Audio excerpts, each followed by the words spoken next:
Let's do a easy party look, applying primer all over my face and then concealing under the under eyes and the highlight of my face. I'm not using foundation because it's a daytime look.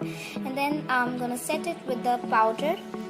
And now I'm going to do my brows and then just going with a dark shade of maroon and applying it on the outer corner of my eye and just spreading it all over the crease.